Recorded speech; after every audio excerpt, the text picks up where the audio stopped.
Welcome to the Commonwealth Club. I'm George Hammond, Chair of the Humanities Forum, which organized tonight's event. Professor Jarvis teaches at the City University of New York in the Graduate School of Journalism, and he also is the author of this book, The Gutenberg Parenthesis, the print era and the lessons for the internet. So we're going to discuss, the combination of these two technologies. We, of course, are living with both right now. But he has a very interesting thesis about how they relate to each other and what we can learn from what happened at the beginning of the print era, because it was a disruptive technology just like the internet. So welcome very much to the Commonwealth Club, Professor Jarvis. Thank you, George. So I thought I would just start for a few minutes and talk about what the heck is the Gutenberg parenthesis. And the conceit of the book is that we have much to learn from the entry into the age of print as we now leave it for whatever follows. And I'm not saying the print dies, I'm not saying the books die, but I am saying that we are entering, I think, a new age, and we're trying to figure that out. And I believe that there were lessons to be learned early on. The concept of the Gutenberg parenthesis comes from three academics at the University of Southern Denmark. To give them credit, Tom Pettit, Lars Ole Sauerberg, and Marianne Borch. Tom is a Englishman in Denmark, and he came to MIT some years ago and gave a talk that fascinated me, because he's a medievalist. And he argues that the age of print, the Gutenberg parenthesis, was an exception in history, and that we are returning in some ways to what came before print, and we can recapture what we learned there. So to explain the difference of the three, before print, knowledge was passed around mouth to mouth. It was changed along the way. There was very little sense of ownership or authorship. The business model for text was one scribe, one patron, and a lot of time.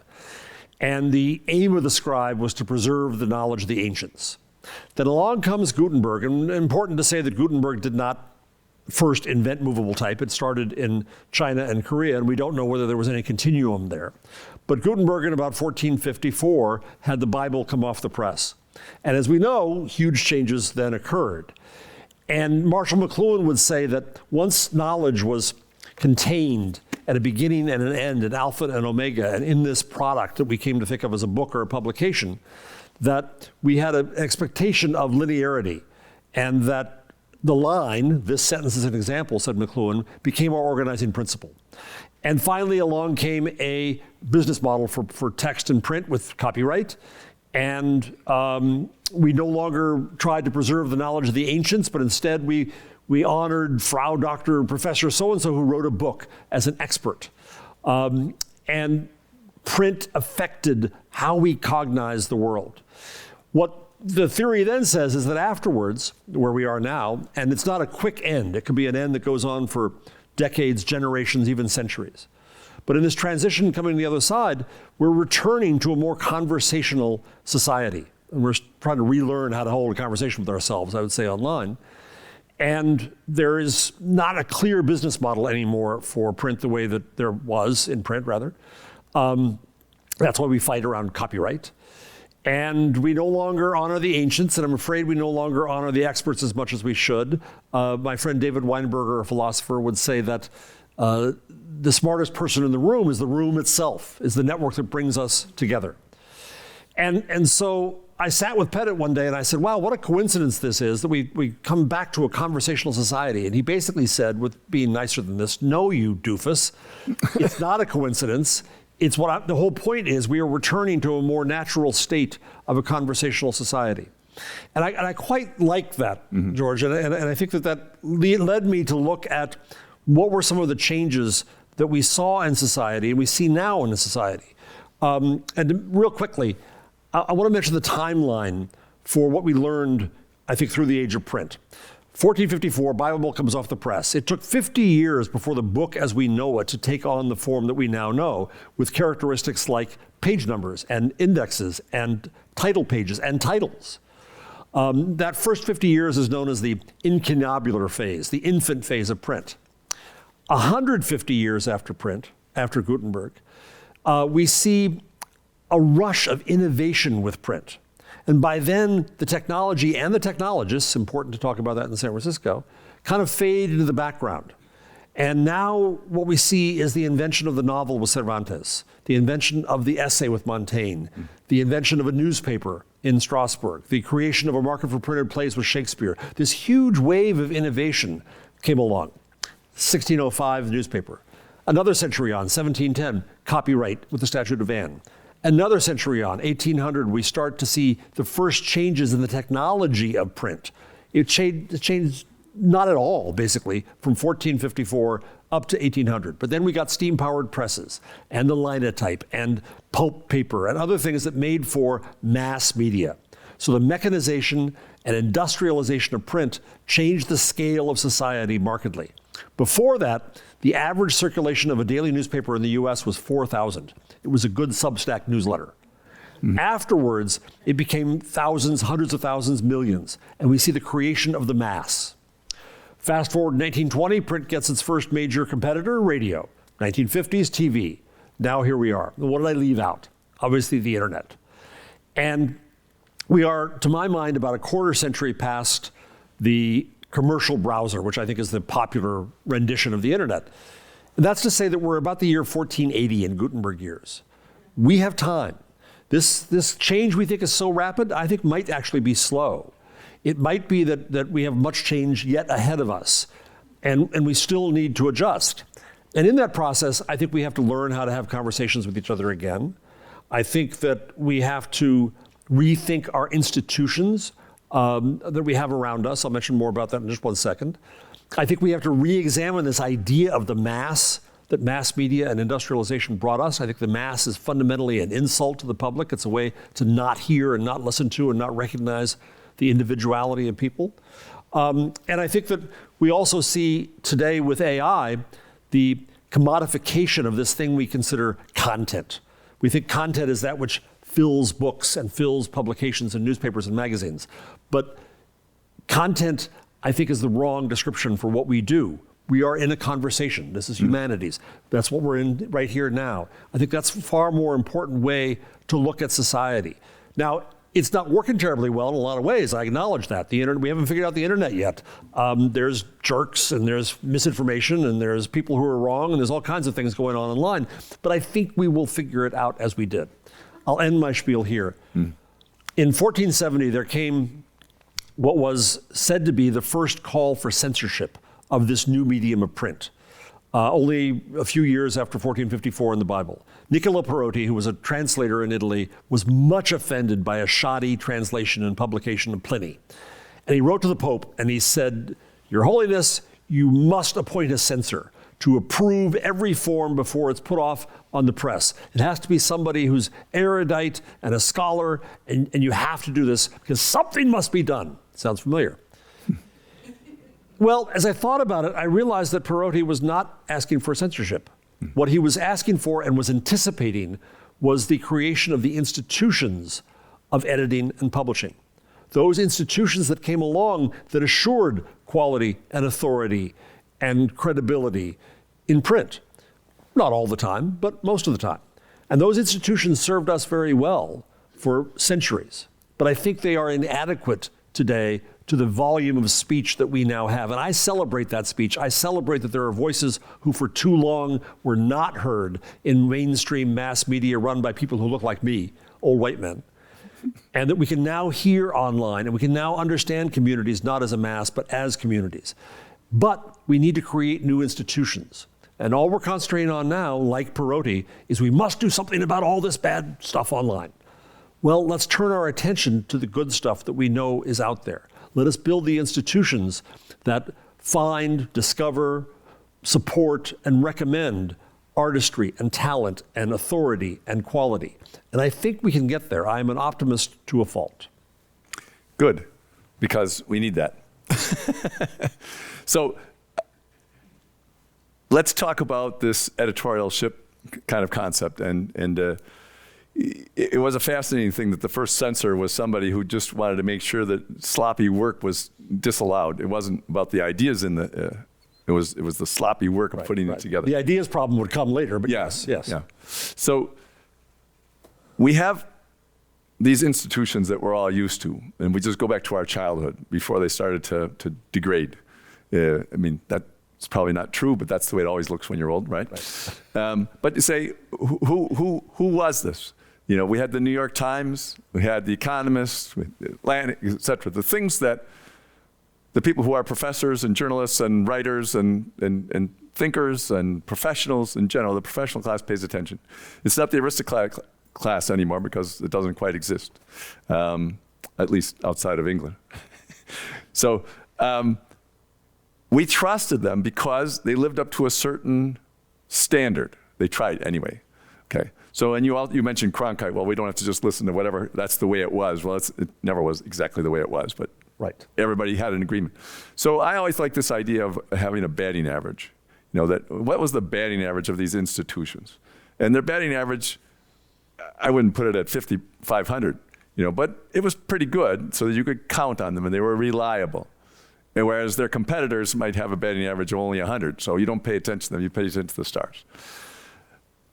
I've thought since the internet got started that what the greatest service, at least for the same group of people, not for everybody else, but for the same group of people, would be a group of highly educated editors who would read everything that was out there in those magazines and papers, plus all the individual things, and said, this is the best that was available to read this week on these topics.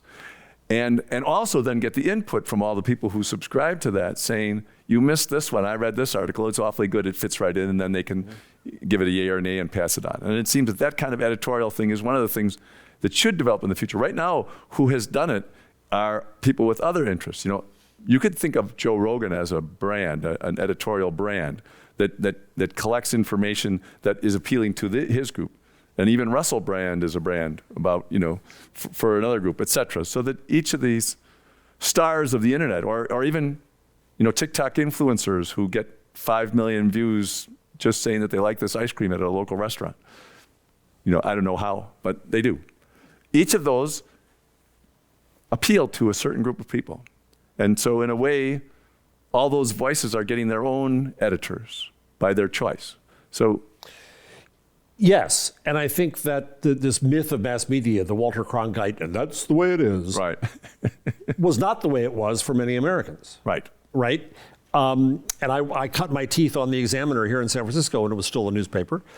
And I remember I was a Sunday editor, and I remember going to brunch on Sundays carrying the New York Times. People would say, where did you get that? I hate this paper. And I think I just spent my whole night putting out the San Francisco Examiner Chronicle. Thank you very much. But people, I think we convinced ourselves in journalism and media that we were trusted, that we owned trust. Right. Well, it's basically because we couldn't hear the public. Mm-hmm. We couldn't hear different lived experiences. We couldn't understand those different perspectives. I have another book coming out later this year, a little tiny book about the magazine as a form. And it was fascinating to look at the earliest magazines.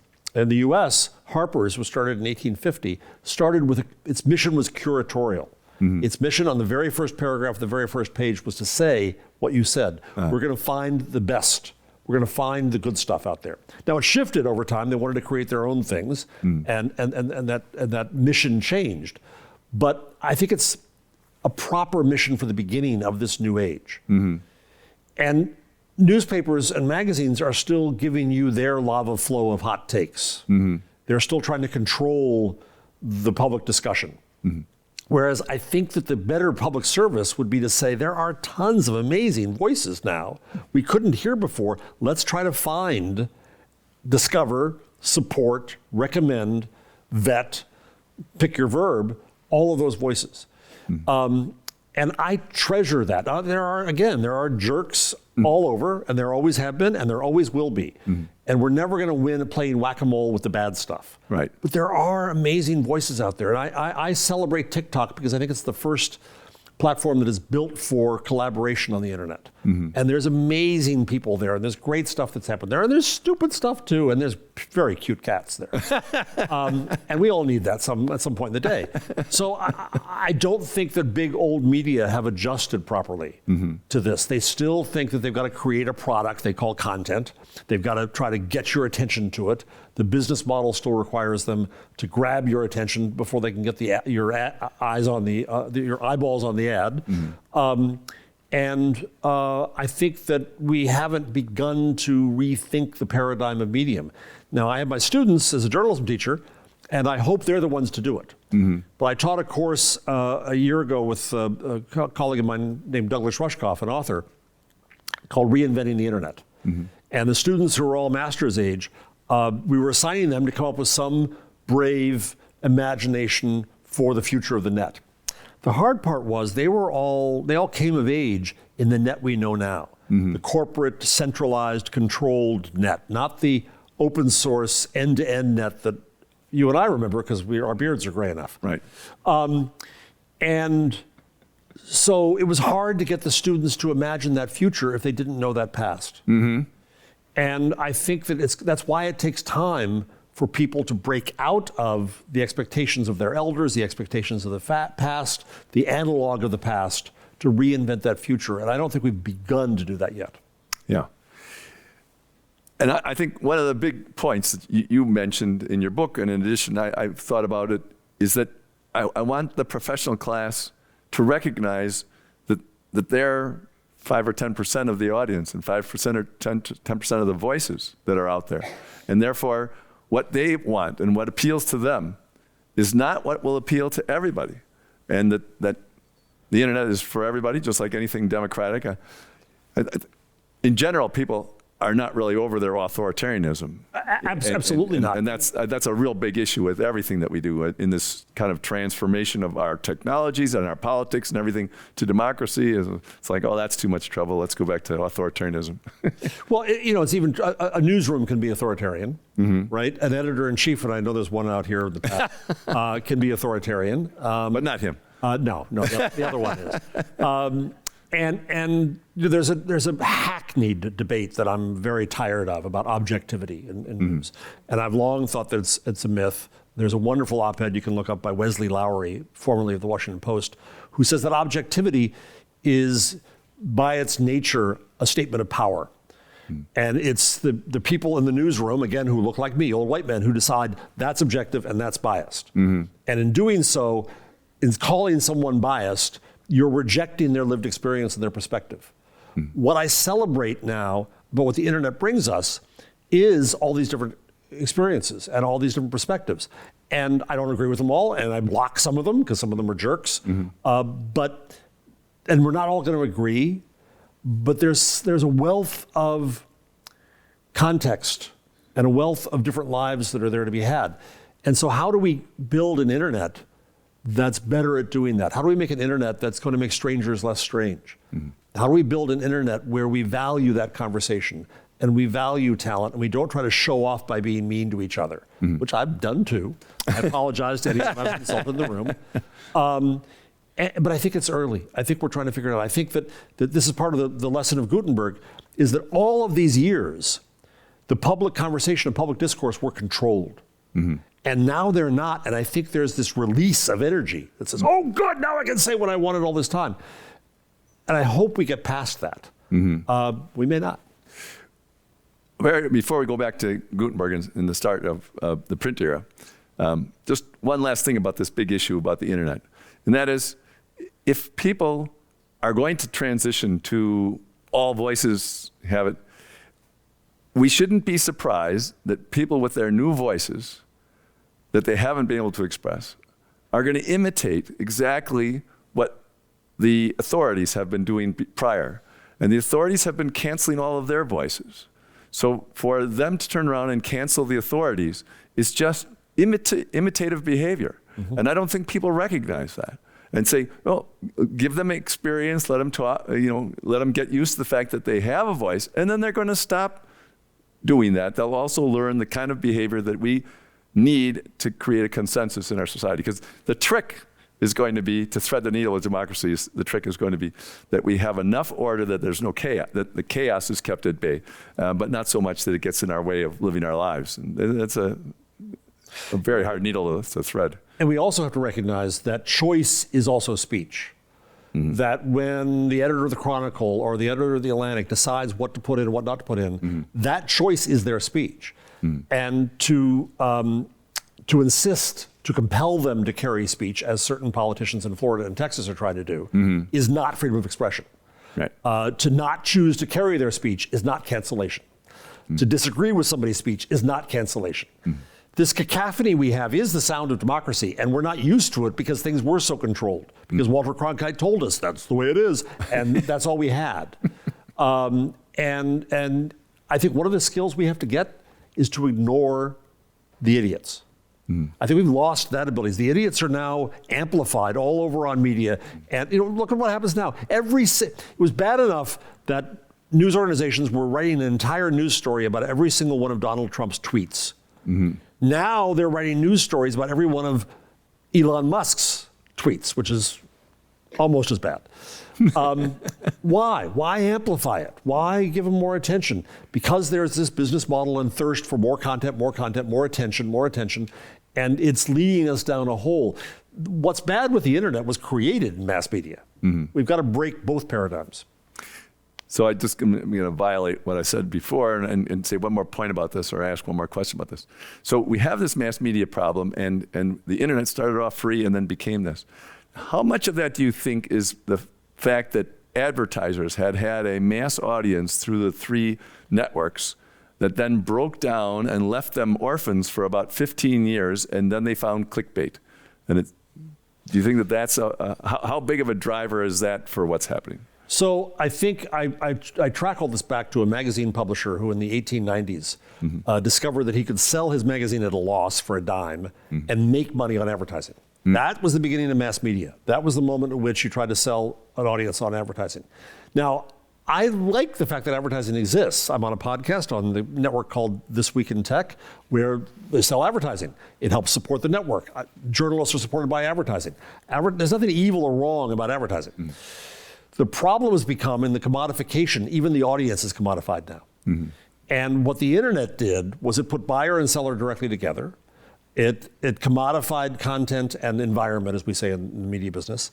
It made it such that the environment didn't matter, just the audience data did.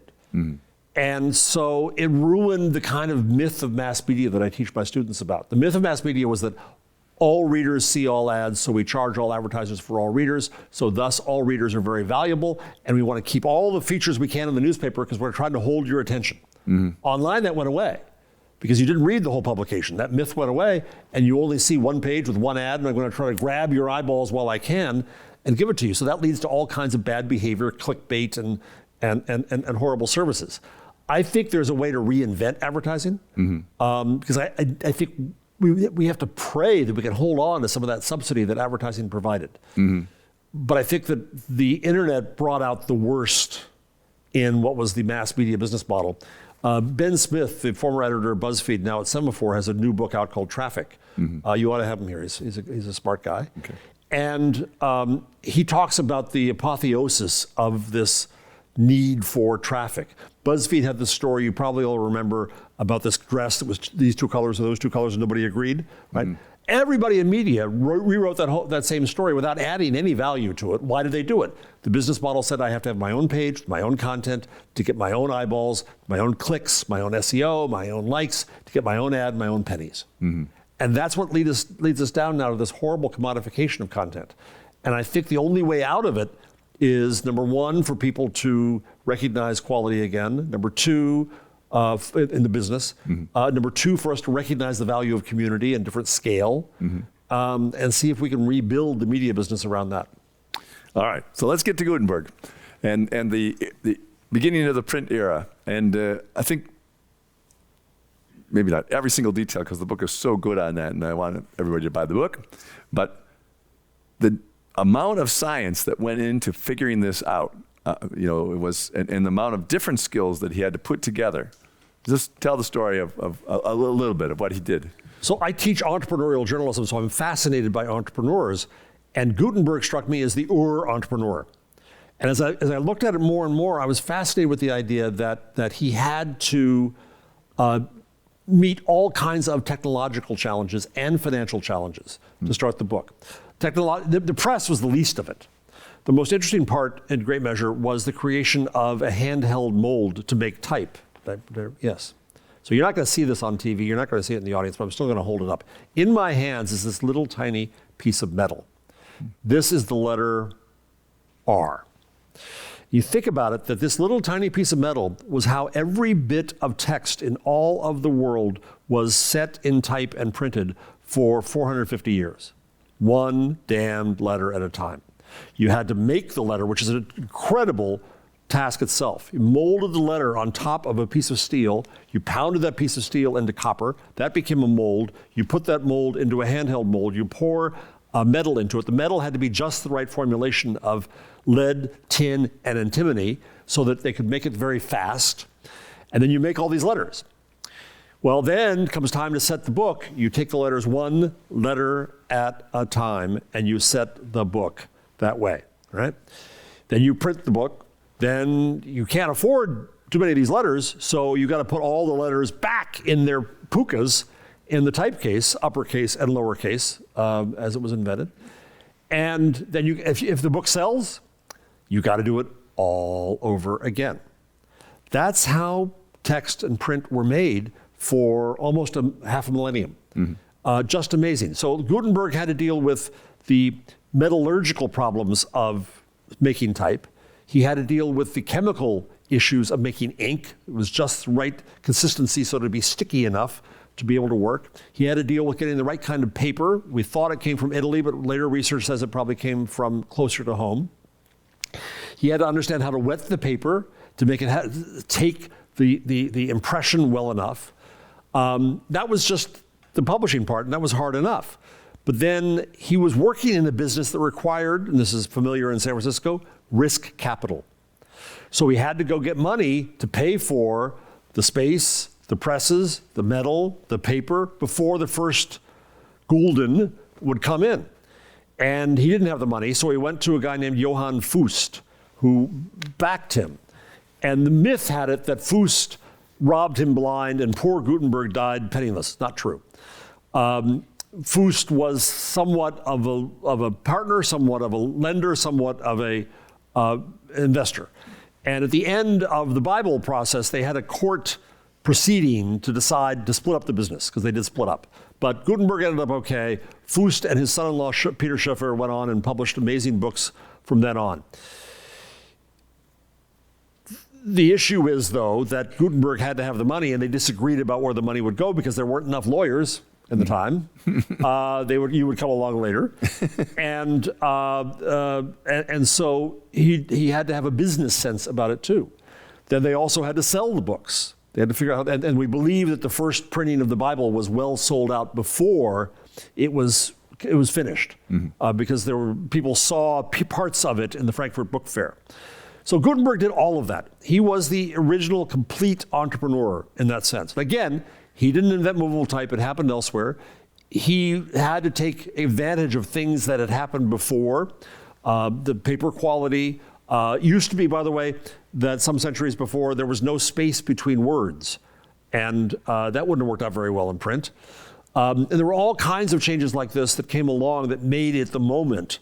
But he still had to experiment with, he must have experimented as much as Thomas Edison did, of how to get the metal right, how to get the printing right, how to get all kinds of other things right. But we still don't know exactly how he did it. He left no record at all. We put it together by how printing was done soon thereafter.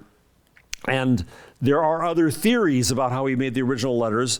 There's an executive now at Google in AI who did a theory when he was at Princeton that it was actually set in sand. It was very different. It gets very geeky. I won't go into it. But it was a very difficult technological, financial, operational task to even figure out how to keep multiple press lines busy on one book so they would end up matching in the same place. First time ever. It's just an amazing thing. So I was fascinated by Gutenberg as this character, even though we don't know him. The pictures you see of him with a beard, he didn't have a beard at that time, they're almost certain. We don't know what he looks like. He never printed his name. You know, if you invented the press, wouldn't be the first thing you'd do is print your own name? That's what we do now, right? He apparently didn't do that. We don't know why he was in it. Was it to make money? Was it to change the church? We don't know why. But he did it. And he created this amazing technology that changed the world. And that, I think, is worth celebration. And he even made money the first time, which almost never happens with an entrepreneur, Yes, he made money. at least here in Silicon Valley. There were also, yes, well, that's true. But the VCs do pretty well. Yeah. He made money on the Bible was profitable. He made other things. He made grammar textbooks and he made indulgences, which leads us to Martin Luther. And his partner, Fust, they split apart, and Schoeffer went on to make beautiful books. And that business was handed down over generations. The second printing business in the world lasted for more than 100 years. Yeah. So, shall we go to Luther? Sure. Okay. So, Luther, not thinking that his posting of these 95 Theses on the door was going to get that widespread, but then was printed and widespread. So how did that happen? So we're not even sure whether Luther actually posted it on the door of the Wittenberg Chapel. But we do know that his theses got printed, which is critical here. They not only got printed, but there was a very important decision that Luther made that had an impact on so much, which was to publish in German, not in Latin. The theses were intended for disputation among scholars, but it got printed in German, and that did a lot of things. Number one, around the turn of the century, 1500, the book business was in shambles. It was a rotten business. Sounds like Silicon Valley, right? It sounds like 2000. Too much investment went into print. They printed the ancients that people were fed up with and had plenty of. They didn't understand marketing. They didn't understand how to do it. They were desperate. They were begging the Pope to help us out here. We got warehouses filled with these damn books. Luther saved printing and saved the book industry because the demand for his, not books, but pamphlets was tremendous. And of course, then the Catholic Church and the Counter-Reformation came in as well. In printing in German, I think it's also critical, and this is a point made by Elizabeth Eisenstein, who's the creator of the field of book history, is that it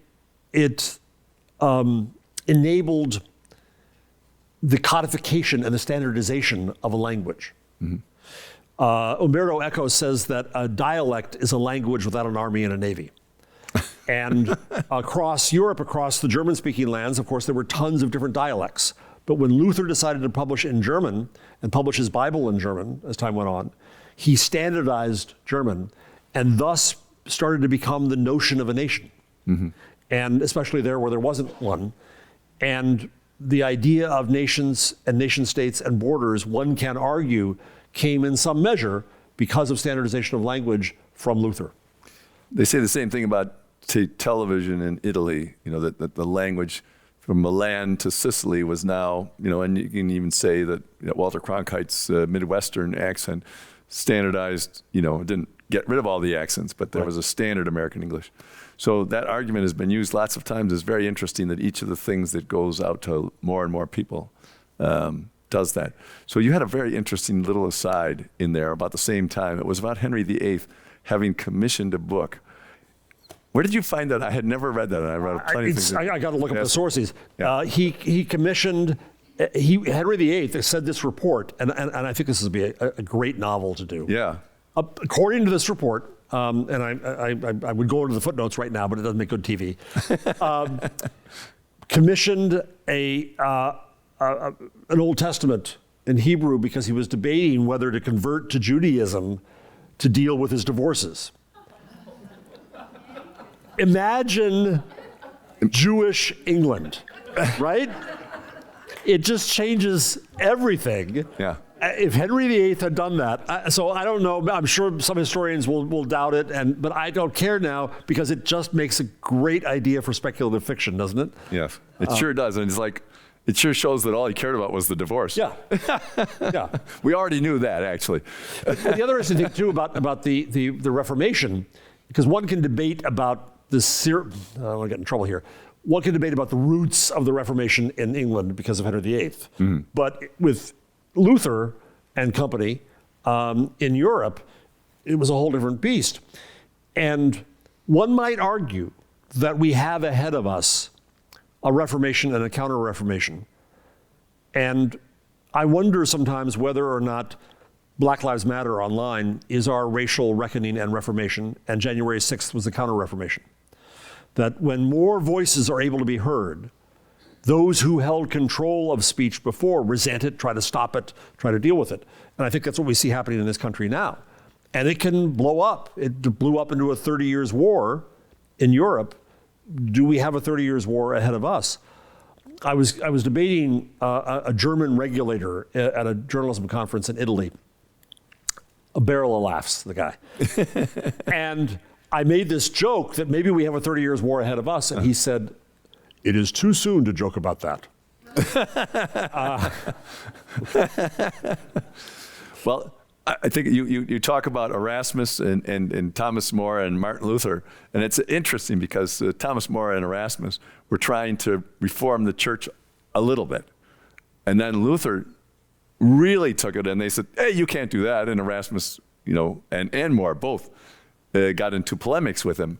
But then people took it further than Luther wanted to, and Luther got into polemics with them for taking it too far. So it's the usual kind of thing. Like you see, we don't know what's coming because somebody has their idea about what reform is. It's polite reform, and then it's slightly impolite reform, and then it's totally impolite reform. So I find that repetition is very interesting when thinkers come along and come up with something. As you say that, the entire history of print is about the history of power, right? Who has the power to print? A lot more people were able to speak and read and learn and listen in print versus scribal culture. And let's be important here too, that one of the reviewers got mad at me because I didn't point out, scribal culture continued long after print. It did not die, it did not replace. One could argue the scribal culture continued until the typewriter. So, but it was a shift of worldview around that. And I forget where I was going. Well, then I'll tell my joke. Please. So I used to make a joke when people were talking about unemployment going up too high and everything like that. So we can always have unemployment. All we need to do is outlaw the Xerox machine and bring the scribes back. Everybody will be busy. We can always keep everybody busy if we do things inefficiently. So anyway, that was Which when we you talk still about do. the scribes. Yes. And I'm sure that the scribal union won't like that joke. But anyway. So you also talk about Shakespeare and how he made money, but they didn't print the plays. And you also said that he wrote more sonnets because that was more popular when they were printed. So why don't you tell a little bit about Shakespeare's time? So now we're talking another 100 and, another 100, no, it's not that far, 1600. We were talking 1535, so we're down like 65 years later. Yeah, we're going fast here. Yeah, we've got to. We've only got an hour. Century at a time. So there wasn't there was somewhat of, but wasn't a big market for printed plays. Mm-hmm. And a lot of the reason for this was that the plays were owned by their companies. Shakespeare was a member of a company and a part owner in that company and an actor in that company. And the owners of companies didn't necessarily want their plays printed because they would be run by others, and that takes away your box office, and that's no good.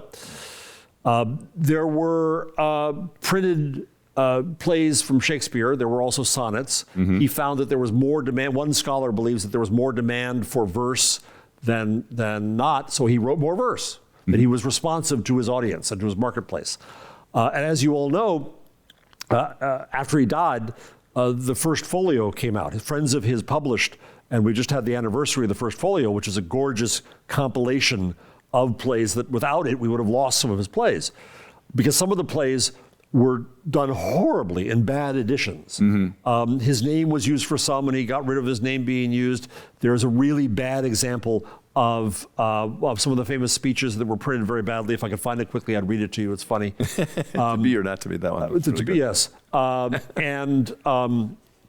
So what came out was that in studying what was printed, Shakespeare was more popular, did have more plays printed than his counterparts in the market at the time, did help establish a demand for plays. Now, at the same time, they were not seen as very high class and high quality.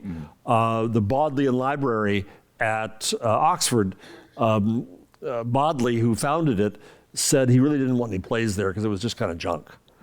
A few once in a while, but he didn't necessarily say who. So it's also interesting, I think, how the culture changes and accepts new forms as it goes on.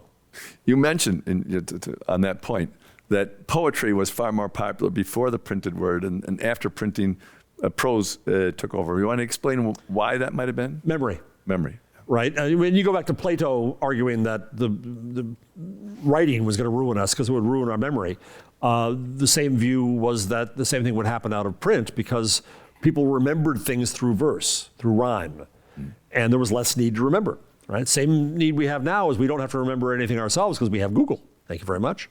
We don't have to spell anything because we have Google. We don't have to add anything up because we have calculators. You don't need to know geography. Because we got Google Maps. So that too changed the nature of culture and of text. I'll say one thing about the Plato thing. It's one of the he was an ironist. I mean, he had a lot of satire in it. So he's writing that writing is going to ruin our future. Just like when he has Socrates say, "Don't write anything down that I say because that ruins the authenticity of it." And he's obviously writing it all down because he doesn't believe his teacher on that one. Irony was alive. Yeah, absolutely. So Shakespeare had his day, and now why don't you talk about Montaigne, because that's another big movement, a big shift. Again, these four, the Cervantes, Montaigne, Shakespeare, and the newspaper all came within a few years of 1600. Mm-hmm. And Montaigne is fascinating because he was the first by he invented the form of the essay. He created the name of the essay. He wasn't sure who he was talking to. Mm-hmm. He was talking to himself, he was talking to a friend, or he was talking to the world. And there's wonderful books. Sarah Bakewell wrote a wonderful book about Montaigne. And there's a lot of great quotes I have in the book about people who say that he still feels fresh to this day. He still feels like he's talking to our lives today.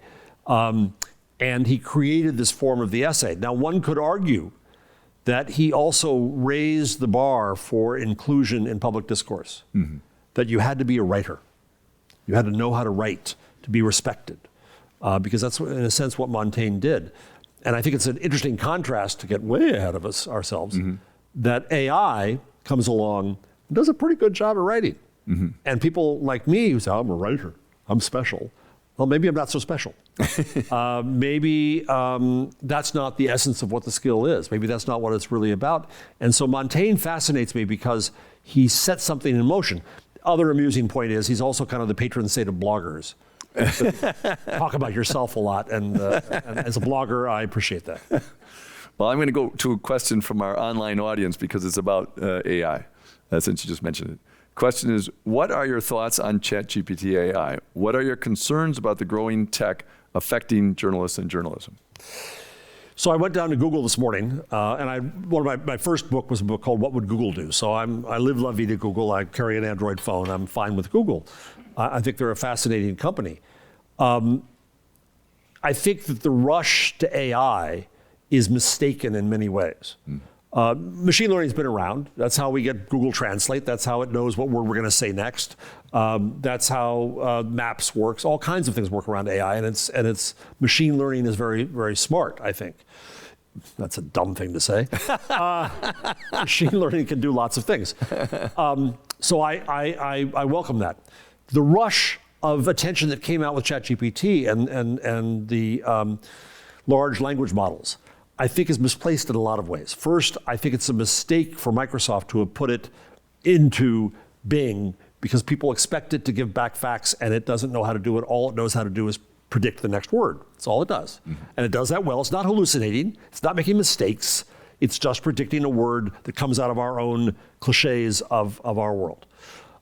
There's issues, obviously, about the bias that is inherent in it, because it's the bias inherent in everything that it reads from everything online of who had the power to publish before. I think that some companies are rushing to make more content out with AI, but content is fundamentally commodified. We have lots of content. We don't need more content for content's sake. But that's what the business model produces, is let's junk it up. I think it commodifies it badly. However, I do think that there are some interesting things to come. Today at Google, I saw what is now called Notebook ML, previously called Project Tailwind. Stephen Johnson, who's a wonderful author who lives in the Bay Area, is down there now as the editorial director of this. And it's not trying to create content. It's trying to help the content creator. I find that very interesting. What Notebook ML does is you can give it documents. It will come back, it can summarize them, it can create a glossary out of them, it can answer questions you have about them, it can help you organize your thoughts around them. As somebody who's not very organized, I wish I'd had it for this book. So I'm okay with those kinds of things. What worries me most about AI is first, stupid uses of it. You might have heard the lawyer, the poor schmuck lawyer who used ChatGPT to do a court filing. I went and covered his hearing before the judge and sat there. You as an attorney would be fascinated of having sat there, where the lawyer's lawyer, and yes, when your lawyer hires a lawyer, you know you're in trouble. The lawyer's lawyer said to the judge, "Oh, thank you, Your Honor, for showing the world the danger of ChatGPT." And the judge said, "I did not set out to do anything of the sort." And the judge said, "I've heard you talk a lot today about a mistake being made." And yes, there was a mistake being made, that the lawyer first went to ChatGPT. But then when he was informed by opposing counsel and by the judge that these cases that he had cited didn't exist, what did the lawyer do? He went back to ChatGPT. "Are these real?" No. Then he went back to ChatGPT again, and he had it turn out the cases themselves, which were gibberish in the words of the judge. The problem was not the technology. The problem was the humanity. The problem was the bad use of the technology. And then the other thing that strikes me, and this is way off topic, but I'll do it for 1 second, is the kind of cult mentality that's starting to develop around these large language models in the companies. This supposedly existential risk. Stop me before I destroy mankind. It's bull. It's absolute bull. And if you want to read more about this, go to Timnit Gebru, who was one of the people who was fired from Google from the AI team, and a guy named Emil Torres. And the two of them together talk about long-termism and these other philosophies that I find prevalent among these AI worshipers that I think are themselves dangerous. Because what they say is, we have to pay attention to all the future of humanity, 10 to the 54th people in the future. So you all don't matter so much now. And that's disturbing, and it leads to a lot of, I think, dangerous thinking. So the tool is fascinating. The tool can be used by journalists well, but I think that it will get cooties first, as we used to say in 3rd grade, because people will misuse it, and because the people who bring it out are egotistical. I can see an insult coming on undergraduates turning in their papers to their professors, and the professor says, "Congratulations, I can tell you didn't use ChatGPT because your writing is so bad." Yeah. That would be so embarrassing. Anyway. But the other thing about ChatGPT that I find fascinating, going back to Montaigne, is that I think one interesting use of it, of large language models, not just the brand, is to extend literacy, right? I'm a writer. People will listen to, I'm here right now because I write, right? Well, that's a position of tremendous privilege that I sit up here right now with you because I have that skill, or some of you may disagree, but I got printed. So. Whereas I think that what these large language models can do is they can help people who are intimidated by writing, which is most people, to tell their own stories, to illustrate their stories, to say what they want to say, to do the code switching that is necessary to the snobs in the world about language. And I think there's an opportunity to extend the power of writing to more people. We'll see. It's almost like a very fancy and sophisticated version of Hallmark cards. Because that's what people do to express their emotions to other people. You know, they have to have somebody else have written it for them. I thought you were just saying that it turns out the worst of our cliches. No. I think it's, people, you said people are intimidated by expressing themselves emotionally, and especially in writing. And that's a fairly large part of the population. And then these services are there to help them. And so I didn't mean it as an insult. I meant it as a... It's kind of the new Cyrano de Bergerac. Yeah, exactly. Even better. And you're talking about writers, it's very interesting. If you just go back 150 years, how many writers were there in the world? And how many are there now? All kinds of people are writing. Now, the quality, and maybe the percentage quality is about the same as before, but there's so many now. And I think that that's one of the things I take a lot of optimism from, is that, only so many minds, let's say 400,000, 150 years ago were willing to try to express themselves abstractly in words, in writing. And now whether they're better at it or worse at it or whatever, it's millions and millions and millions of people. And that's an advance for human civilization, I think, for people to not be intimidated and to try to do it. Yeah, I really think it is, and to be creative. As I said, I celebrate TikTok because of the collaboration. I celebrate YouTube, and there's a lot of stupidity there, but there's some really good, interesting stuff there. And I think that the fact that young people today can express themselves in all these ways, and I'm also fascinated that we go back from the alphabet and the letter, and now we have augmenting alphabets in a way between emoji and memes, which also kind of extend literacy in new and interesting ways. Yeah, I love the where the emojis are up next to alphabets, and it's the hieroglyphs and Chinese characters and the emojis from, again, going back to where we were before, to express something else. And why don't we talk? We'll go to the questions right away after that. But why don't you talk a little bit about the idea again, what it was before that printing, and now we're coming back to it again. Just the voices, except for on a totally different scale, because what you're talking about is village life, basically. Before the people probably were, they were restricted by the religions and the ideas that were imposed, but they didn't pay that much attention to them. Well, let me be clear that the technology is not determinate. I'm not a technological determinist. I don't believe that there's a set path that comes from the technology. And though I'm an optimist, you can hear, I'm not a fool, and, well, someone might say I am, but I am an optimist to a fault. But I don't believe that we're doomed, neither do I believe we're headed to utopia. What I do believe is that we have choices to make, that we are responsible, all of us, for the future of the internet and society upon it. And so it is worthwhile to listen to and learn these lessons from history in the past. So the conceit of the Gutenberg parenthesis is a handy way to do this, to ask what were the presumptions of print? What made that print age the print age?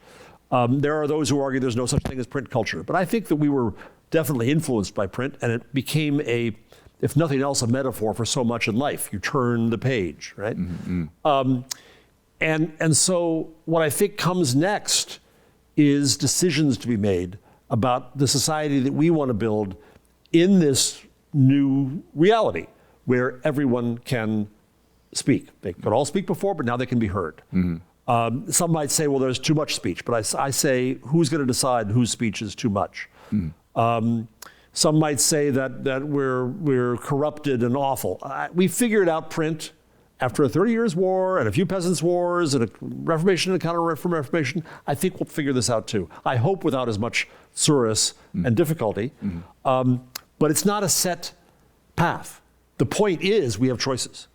And we've got to make those choices based on the privilege we have of learning back from what happened in the transition into the age of print.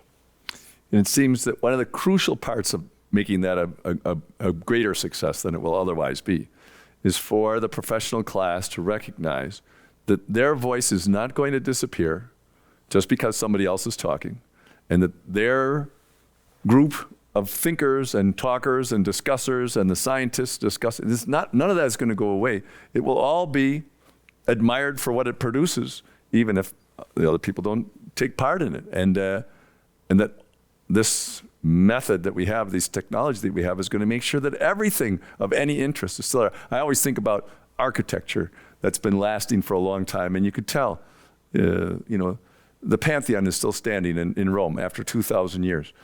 And people say that's a miracle after 2,000 years. It's not a miracle of architecture. It's a miracle of the committee that runs that place.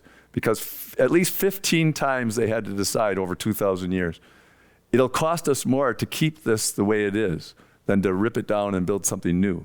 But we're going to spend more money and keep it. And that's when Rome was high and when Rome was down in the Middle Ages, when only 30,000 people lived there. And I know committees. I find that to be miraculous. Yeah, and I think another way to look at this is institutions. And I think that institutions were created out of print. I've talked about editing and publishing and copyright. I could argue that copyright is outmoded now. In the book, I propose a different model that I call credit right for collaborative strings of creation. I think there are institutions we want to support and preserve. The library, for example, I think is critical in this age. There are institutions we need to update, like copyright. There are institutions I mentioned in the book, like I would not have guessed that policing in prisons would have been so challenged by public speech on the internet. I think we have to create some new institutions that help us, once again, as I've said before, find and support quality and creativity online. Those institutions are our institutions. They are the ones that we as a society agree to create or to tear down. Absolutely. All right. So if anybody in the audience has a question, you can. Or an argument or a challenge. Anything is fine. All right. So maybe if we don't have cards, Dan will bring you a microphone, and I'll ask a question first before we get to that off of the I'm happy to be in dialogue with people. But we need the microphone. Microphone, yep. Yeah. What is the biggest challenge facing journalists today? That's a question from our online thing. Everything. I always love these questions, Yeah. Everything. I'll get back to you in an hour and a half. Right. If that person were here, I would pull the teacher's trick of saying, "What do you think it is?" To buy myself time. That's why it's online. Exactly.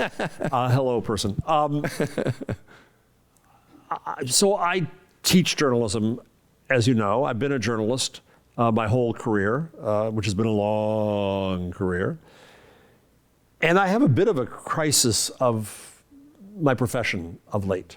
I'm working on the next book about the internet, and it turned into, in great measure, a critique of media's moral panic about the net, which I think has been not productive.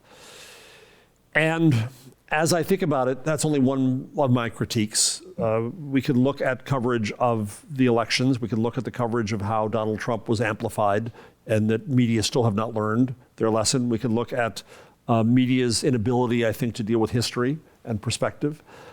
And I'm bothered by my own profession. I also think that we haven't seen enough reinvention in the field. Somebody who I think is in the audience who helped me fund the center I worked on at my school to try to come up with new models, and we can come up with new models and new ideas. But what we see these days is that the legacy publishers are trying to envision protectionism and lobbying as a strategy for the future, and it's no strategy. And so they're trying to get money out of the companies down on the peninsula, and they're trying to get laws passed that disadvantage their competitors, and that's no strategy for the future. I tell my entrepreneurial students that if you're a journalist, you tend to see a problem and you report it, and you think, my job is done, I'm going to the bar. If you are an engineer or a scientist, you see a problem and you look for the solution and the explanation. If you're an entrepreneur, you look for the opportunity. There are so many problems now to deal with. I would want to see journalism as an institution reinvent itself in new ways. If we have this cacophony of voices and we can't find the good stuff among the bad, wouldn't it be proper for journalism to find its role to find the good voices, rather than concentrating on, look at all these jerks out here? If we're not sure about the facts that we see from witnesses online, wouldn't it be sensible for journalism to reinvent itself somewhat, to turn into vetting and authenticating what we see there? If we have difficulty talking to each other, then wouldn't it be great to have journalism convene us into productive discussion? If we hate each other because we are afraid of strangers as a society, wouldn't it be great if once again we try to make strangers less strange? These can be new missions for rethought journalism. What's the business model? I don't promise yet. Yeah. But that follows the value.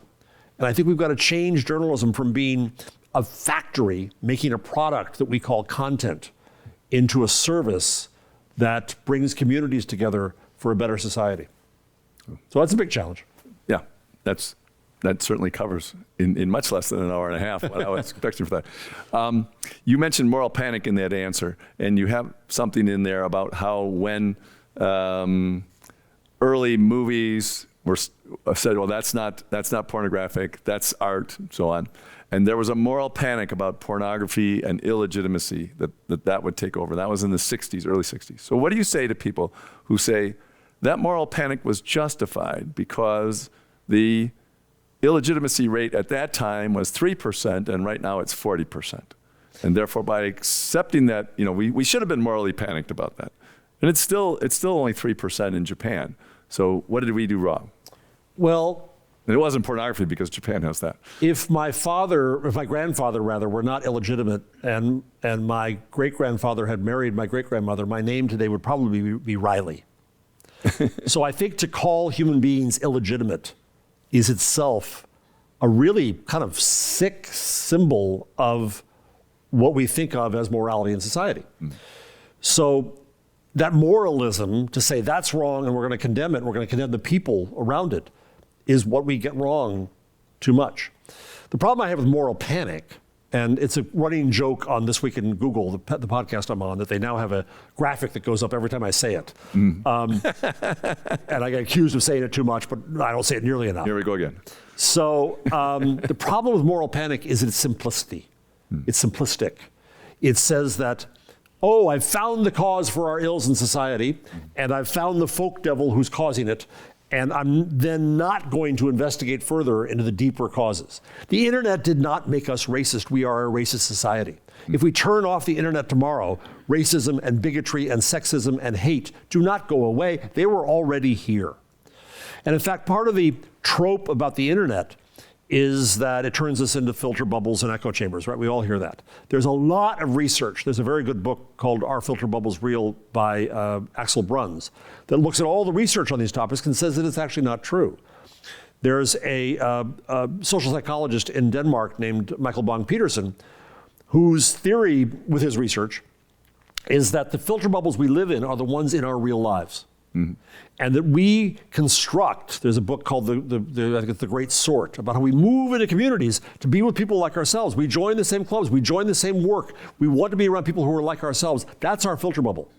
And then we come on the internet, and what Peterson says with good evidence is that what the internet actually does is it pops that bubble that we constructed around us in our real lives. It exposes us to people that we think are strange, that we don't like. It gives us a mighty stock of spitballs to throw at them. But the internet didn't make us hate. We brought that hate to the net, and the net was a convenient place where we could see the object of that hate because we weren't exposed to those people in our filter bubble. So what do we do about that? We've got to figure out how to expose people to people better. And the irony here is the internet is probably the way to do it. It's not the cause of our problems. It could be a cure if we figure out how to do it right. Yeah, I won't say cure. It could be a treatment. Maybe to reduce moral panic, we could rebrand things and say we're just becoming Puritans again, like America. Because I love the professor at one of the Boston universities did a study and found that 47%, something like that, of all the births in the Puritan villages were within 6 months after the marriage certificate. They went back and looked at all the birth dates and all of the marriage certificate dates. So we could just say we're all being Puritans again. Yeah. I think that should take care of the problem. That's true about culture too. Yeah. Right? If you look back at previous cultural panics about media, there was the snobbery that existed, things that we now love. Rock music, for God's sakes. We had someone. Do we have a microphone for her? Yeah. I'm Crystal van der Boom. I am with Flipboard, and what you suggest journalists should do is what we do, as you know, and we do it with journalists. I do think there's one important aspect that you're leaving out, that yes, there are jerks on the web, right? And we can block them and filter them out. But I think, research has shown that I think 40% or more than 40% of the tweets Trump tweeted in the lead up to the 2016 elections were amplified by Russian bots.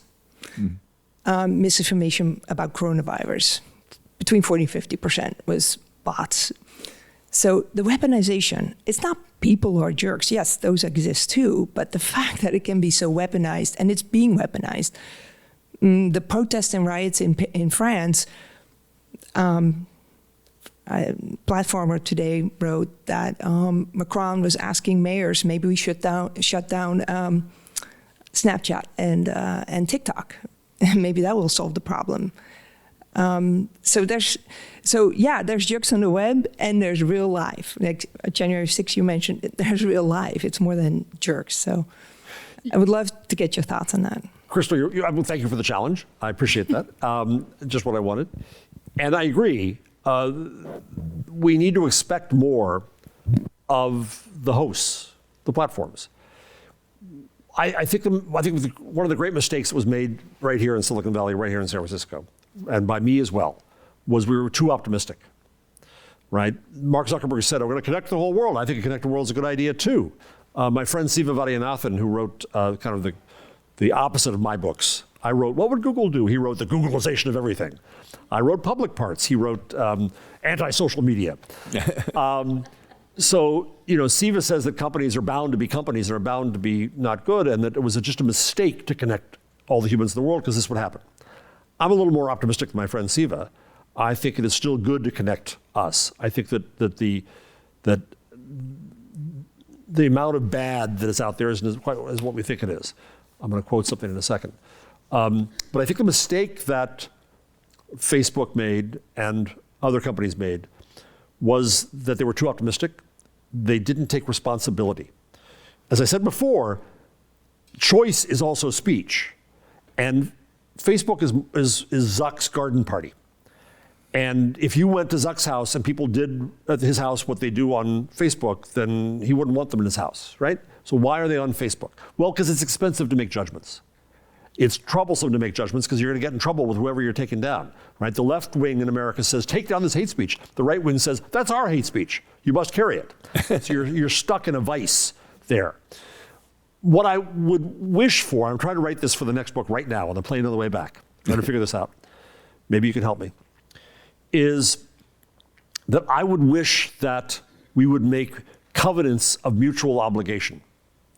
I'm a lapsed Presbyterian, so that's why the word covenant works. My sister is a Presbyterian minister, so I called her about this the other day. A covenant is the covenant of God was basically you follow my path and I'll be nice to you, right? I've said very badly. And a covenant has mutual obligation.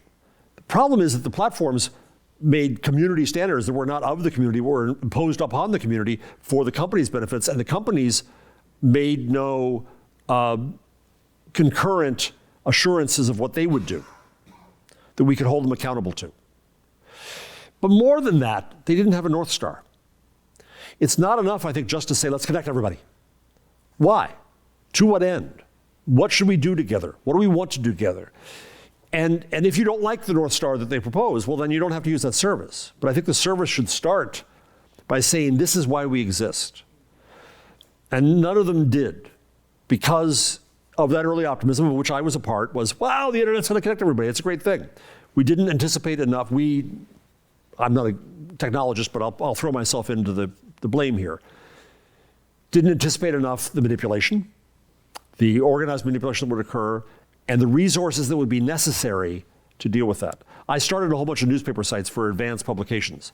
And I remember the day that we saw that we started forums for all kinds of high school wrestling. I don't know if I'll get you in trouble with TV here, but I'll say it anyway. Go right ahead. So we knew there was trouble the first time we saw a headline in the forum about Coach Nutgrabber. Well, we said, we got to have a moderator for this, right? We realized we had to invest in the community. We couldn't just put it up and say, here's a bunch of paint cans and here's a bunch of brushes, have at it, because you know what would happen. So I think that we now come to a time of responsibility for these companies. Pardon me for the long answer, but it's a good question. My hope is that we change our notion of scale. That what we inherited from mass media was the idea we had to be the biggest. We had to have Twitter, had to be the whole world. Well, Twitter, as Zuckerberg himself said to me, no two people on earth ever see the same Facebook or Twitter or anything else. They're not mass media. You don't broadcast to the whole world. You just talk to a small number of people. So I love Mastodon. Mastodon's small, 2 million active monthly users, but I find a critical mass of people I like there. I like Blue Sky so far. I like Threads okay so far, right? And because they're smaller, the scale is less, and I think that we can reimagine how we manage each other. In the front row is my friend Lisa Laporte, who is the president of the Twit network, This Week in Tech. They run a Mastodon server, as I know you've been working on the same area, at Flipboard. And that brings it down to a scale where you can imagine moderating this and dealing with these kinds of problems, that it doesn't mean the scale that you can try to ruin an entire election in democracy by using this big platform. So my hope is that we move down from this huge sense of scale that we inherited from mass media, down to a more manageable scale, one. Two, I hope that the hosts and companies of the future have their North Stars. Number three, I hope that the regulation that does come concentrates on holding them accountable for the promises that they should make. We'll see. Four, I hope that we have a world of open source where there's easier competition for the big guys. But I'm still an optimist. I made a mistake before, probably mistaken again. But what can we do but try? All right. Well, one last question from the online audience. And it's a personal question, so let's end there. What is the best piece of professional advice that you've received, and who was it from in your career? You don't have to say best. You can just say one of, then you won't have to worry about all your other friends calling you and say, hey, wait a minute. Well, when I left the San Francisco Examiner and I went to People magazine, Jim Wilsey, who was then managing editor of the Examiner, said, so you got tired of journalism, huh?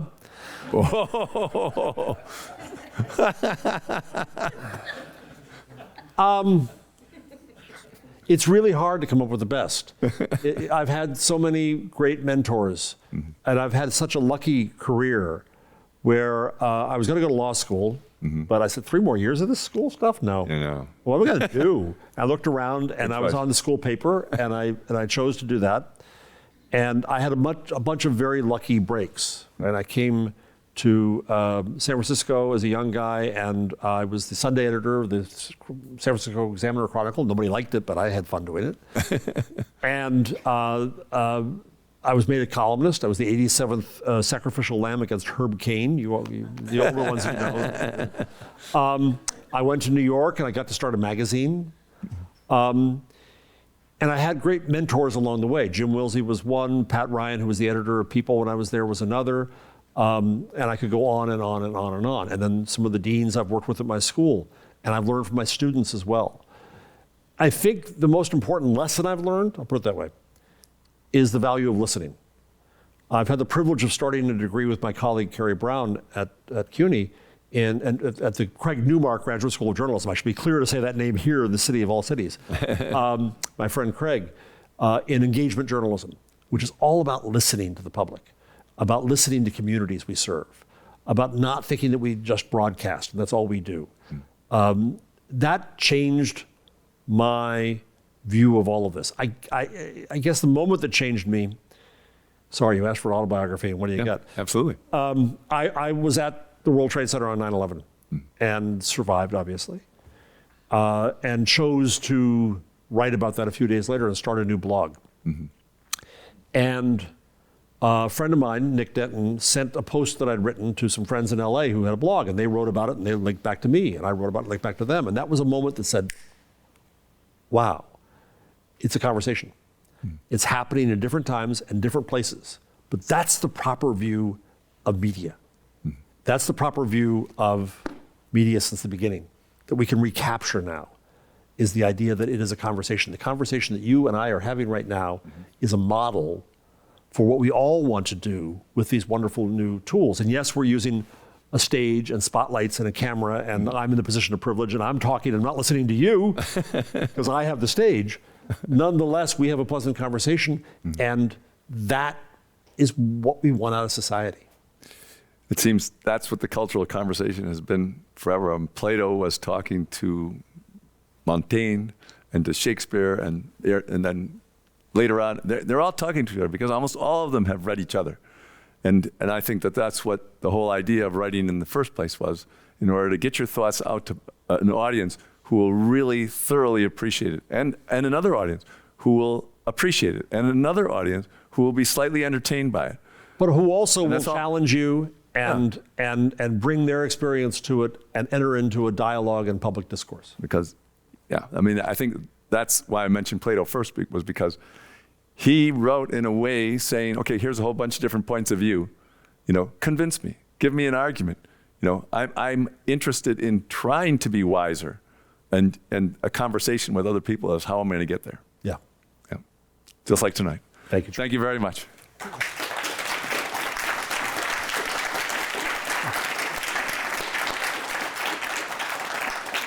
And so ends another event at the Commonwealth Club in our 121st year of enlightened discussion. Thanks a lot for joining us. Hope to see you in person sometime at another event. Good night.